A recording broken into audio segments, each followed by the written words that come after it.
There's our guy. All right, Farhan, how are you? Big news this week. Stuart Johnston is the 15th commissioner of the Canadian Football League. Stuart was an executive at TSN. That's what we, as football fans, know. You work at TSN, but Bell Media is a giant company.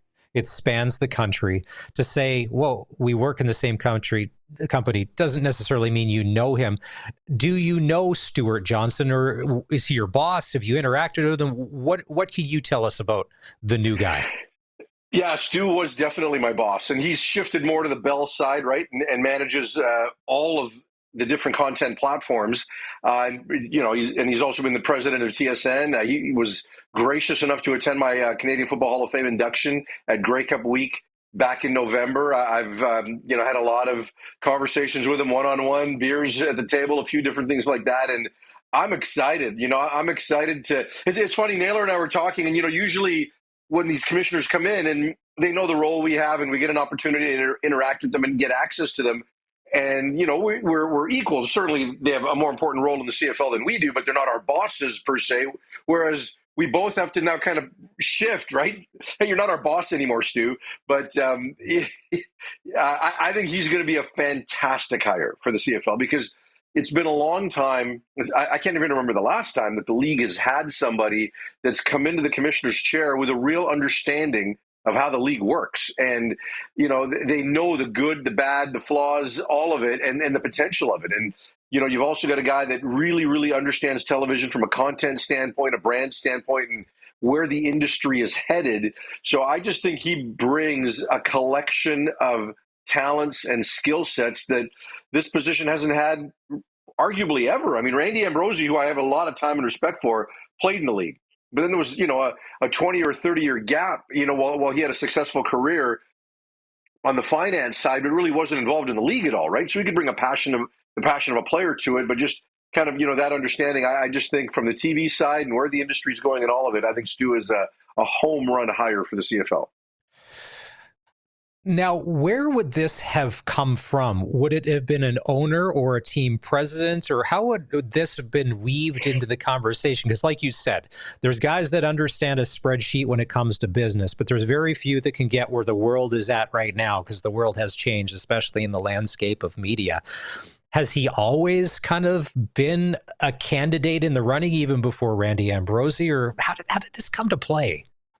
Well, definitely didn't have an interest in this when Randy got hired. But and quite honestly, I haven't had the conversation with Stu. We've had a couple of text exchanges, but not where I've really gotten deep into the hiring process in terms of how they got here. Because I know for a while the league was delayed on this, right? I mean, they went through the process. Randy resigned, and I'm not going to say it was a forced resignation, but there was a bit of a non-confident situation there, and so he decided to step back. And then it took a while for the league to really, really narrow in on what they wanted in a new commissioner. And I know it seems obvious, but one of the reasons I think things weren't where they needed to be with Randy is that they wanted to find somebody who could bring in more revenue.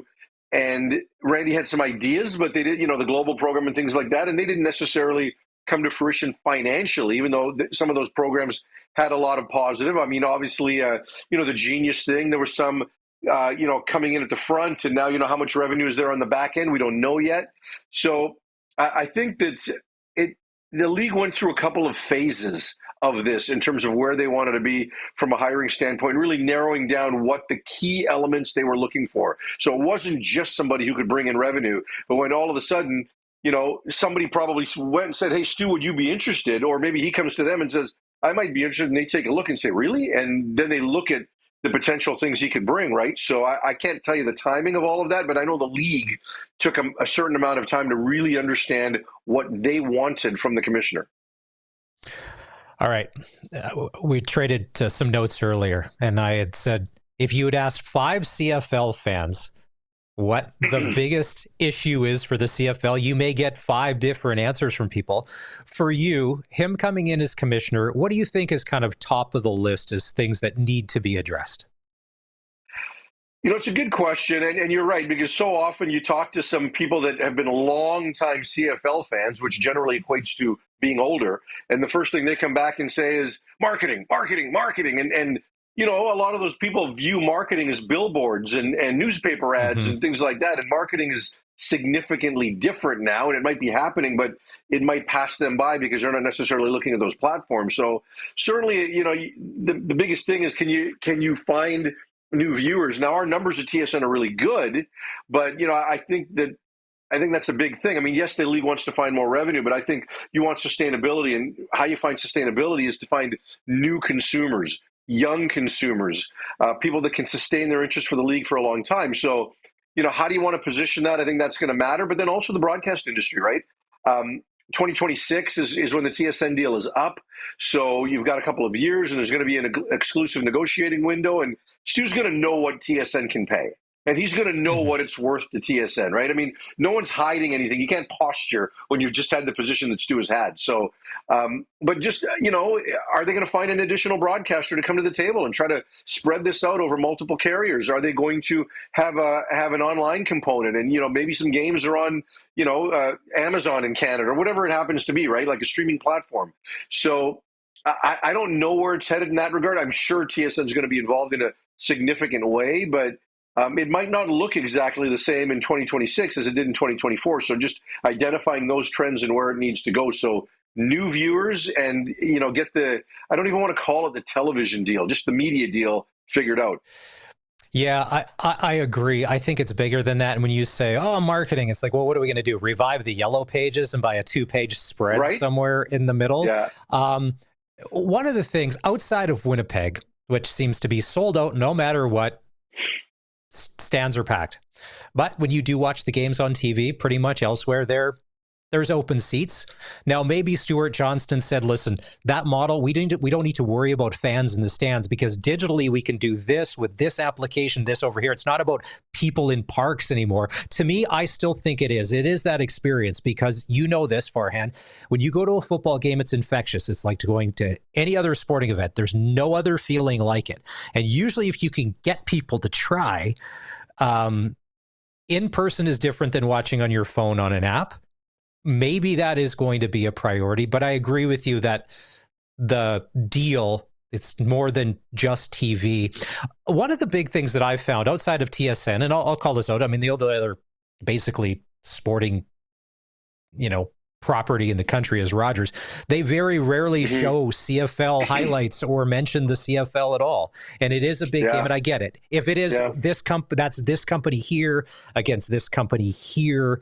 But even if that gap could be bridged on a bigger level from executive to executive to even expose people to maybe you are just a Rogers Sportsnet person, and since they don't do heavy CFL, it doesn't come across. Those are some of the small things that I've looked for that even in our own country we can't necessarily get the coverage. I think it has to come from somewhere, and I wonder if the teams think like we got to be on every media outlet in our own country first, but how do you do that? Because they don't have to. Rogers doesn't have to do it. It's a TSN product. No, they don't. But now Rogers is going to be the exclusive owner of the Argos, right? Because Rogers has bought out TSN. Rogers has bought out Bell on the MLSE side. So, and if Randy Ambrose is to be believed, they want to keep the property. So if that happens, it's going to behoove them to get a little bit more involved. From a league standpoint, I think you also want to control your own media. By that, I mean create your own content and try to find ways to get it out to people because you don't necessarily need a traditional outlet to do that. But, you're right. It does matter because there is a portion of the population that, sticks on that channel because they've got the national hockey games, right? Whereas, and probably more so in the West because they've got exclusive regional deals with the Canucks, Oilers, and Flames. Whereas TSN's also got regional deals across the rest of the country. So, I do think it matters, right? I mean, and if there was additional inventory, then maybe you look at that. And so, I think to me, had there been expansion, right? Had we been able to get to the 10th team, that means a 5th game a week. And maybe you can find that extra game and put it on a streaming platform or put it on another network or do that so that network could try to get more invested. And they do a bit more at Grey Cup and during the playoffs, but that's not enough. We want them to care during the regular season when the Blue Jays are on, right? Whereas, you look on the TSN side, we're still going to show the Blue Jays and their highlights and cover them and have people that follow them around. And I get it's a bigger property than say the Argos, but That is part of it, right? I mean, you do have to find ways to get people beyond TSN viewers to have an interest in the Canadian Football League. Well, I think one of the big things too, and maybe it's already a done deal and it's been in the works. The CFL needs to have an app, like it is 2025, and they had one. It did a while ago, yeah. And they let it go. Yeah, and then they let it go. But it's funny how often we go to. You want to check something, you go to that app. Like that, I think is number one for a lot of people, where you can just get, because I'm not just interested in rider stuff. Like I want to know what's going on in Hamilton. Somebody got hurt at Toronto's practice today. What are the Lions doing? Neat and tidy. And yes, there are other sports apps, but having a CFL app when it was working was pretty handy. And those things will probably all get worked out in time. I want to ask you about this. The Riders make big news earlier this week. They signed Logan Ferland to a nice, hefty, full of money 2-year extension. When you saw that come across, what were your thoughts?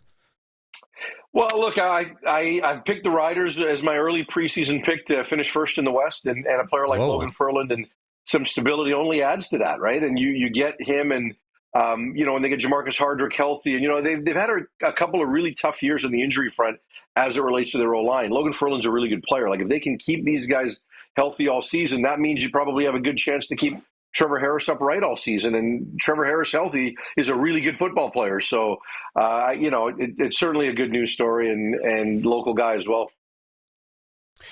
Yeah, I mean, there's no there. If you were writing the script of Saskatchewan boy does good from where you start, you stay, and then you become one of the highest paid players on the team outside of a quarterback. When we talked to Durant the other day, he was all smiles. He said, "You know what? There's no better feeling as a quarterback when they start locking up O-linemen long term or whatever."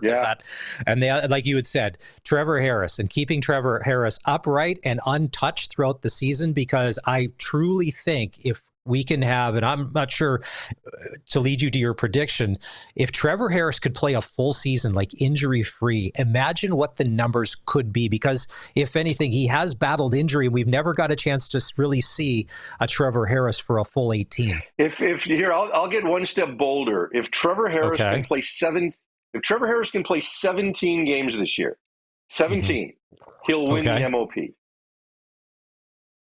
He'll win the MOP. Take that, Bo Levi Mitchell. Sorry, Bo. Look, there's a lot of weapons on that team. The O-line is good. They made the right amount of additions. They didn't have to completely overhaul their roster. I thought they were a good team at the end of last year as it was. So, when you look at what else has happened in the West and what my expectations are, I think that Saskatchewan's going to be able to thread that needle if they can stay healthy. The draft order was released yesterday, and I saw the Stampeders are picking 1, and then they're picking 8.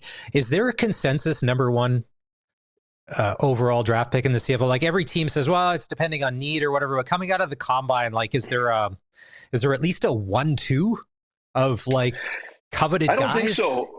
No, I don't. Like, I mean, look, there's a handful of players. I saw a mock draft today that had Keelan White, the receiver from Montana, North Vancouver kid, going number 1 overall, and he could, right? Like, it really is a top-heavy draft, and like especially at a position like receiver. So, there's 2 to 3 offensive linemen that have a chance to start. I think after that, it's going to get thin.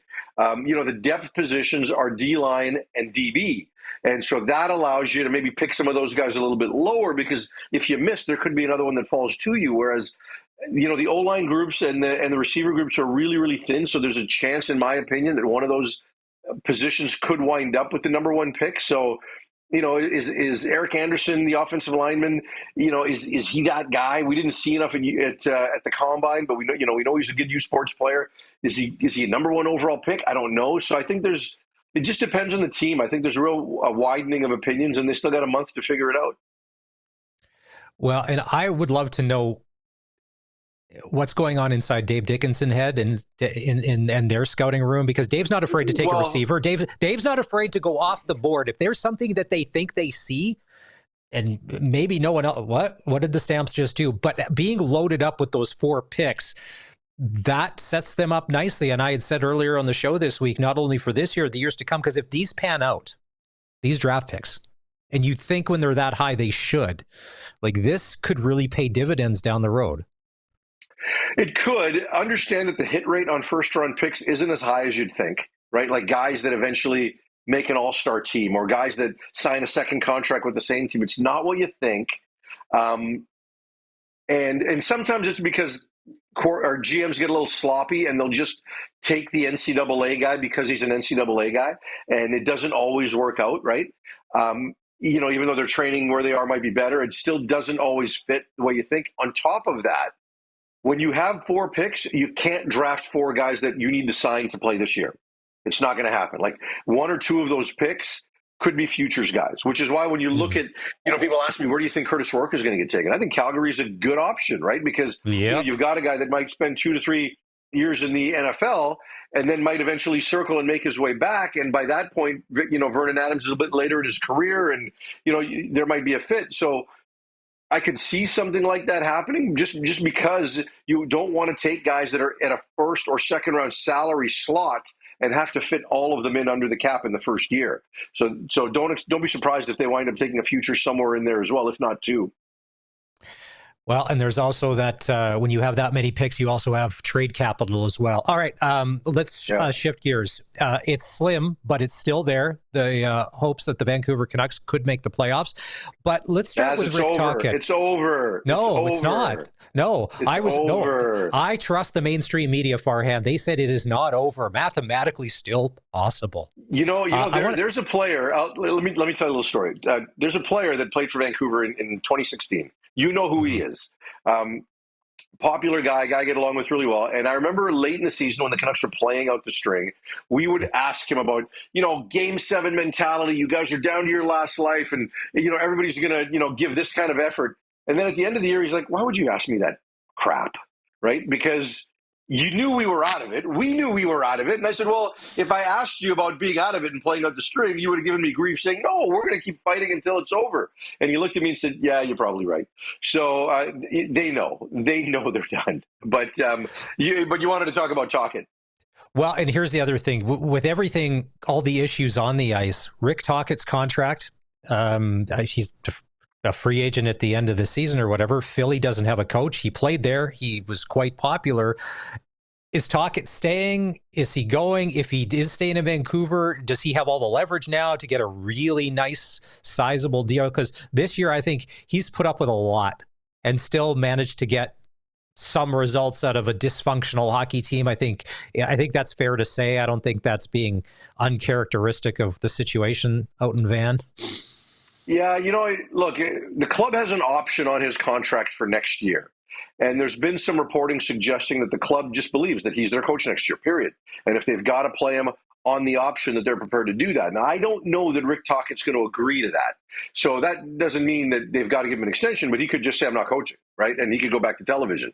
And he wouldn't coach in Philadelphia this year like that. So I think the Philadelphia thing, I get why people are drawing that line because he played there, but I don't see that happening. I think the Canucks are going to do everything they can to get him to an extension. We'll see if ownership wants to buck up for it, but I do believe this is going to be about more than money in term because, the team that you took over is different than the team you currently have, right? You lose JT Miller, and Elias Pettersson is not the same player as he was 13 months ago. He had a 2-week run before his latest injury where he was playing better, not crazy good, but better than he had been for 13 months. And so do you think you can build on that and get the best of him again next year? Can he and Rick Tocchet coexist? I think those are kind of going to be the bigger questions along with money and terms. So I do think that even though the club has the contractual leverage, I think Rick Tocchet does have a level of leverage because everybody knows the Canucks want him back. There's fans in this market. It's divided because they were such a poor offensive team that sometimes the coach's system got blamed for that, which I think is naive. So I think the Canucks should bring Rick Tocchet back. I think they want to bring Rick Tocchet back, but it's going to come down to whether Rick Tocchet wants to be back unless he feels good about what Jim Rutherford and Patrick Allvin tell him are going to be the offseason changes because this team needs some. All right, and we'll wrap on this. Tonight in Chicago, Ovi watches on. They're playing the Blackhawks. Does Gary Bettman and Wayne Gretzky end up on the ice with a little ceremony? Can Ovi do it tonight? No, yeah. Look, I don't know that it happens tonight. I think it's going to take a couple of games. How interested are you? Like, I'm conflicted on this, right? Because, and I know the political stuff shouldn't matter, but given Ovi's connection to the Russian president and what's going on with that country and Ukraine and all of that. Like, I've always liked Ovi, but this, I don't feel good about it. And, we know what's going on, on the Gretzky side of it. So I know I'm talking to somebody in a different market, where there's different political sensitivities and things like that. So I'm curious because I'm not as excited as I once was. And I remember when Gretzky was coaching Phoenix, right? And it was early in Ovi's career. And I remember having a conversation with Gretzky about Ovi. And he said, if anybody's ever going to break my record, it's that guy, because I've never seen anybody who loves to score like that guy. Every time he scores, like, just look at the reaction. He is so hungry. Like, Gretzky called this shot like 15 years ago, that if anyone was going to break it, it was going to be him. But for me, as we know it's going to happen, and the year that Ovi's had, as impressive as at his age, I'm just a little less excited about it. Am I wrong to say that? Once he got under 10 goals, I started caring. Now it's kind of neat, but yeah. I think once it's gone, it'll be gone, and let's get ready to go to the playoffs. All right. It's Farhan Lalji from TSN. We'll catch up with you next week.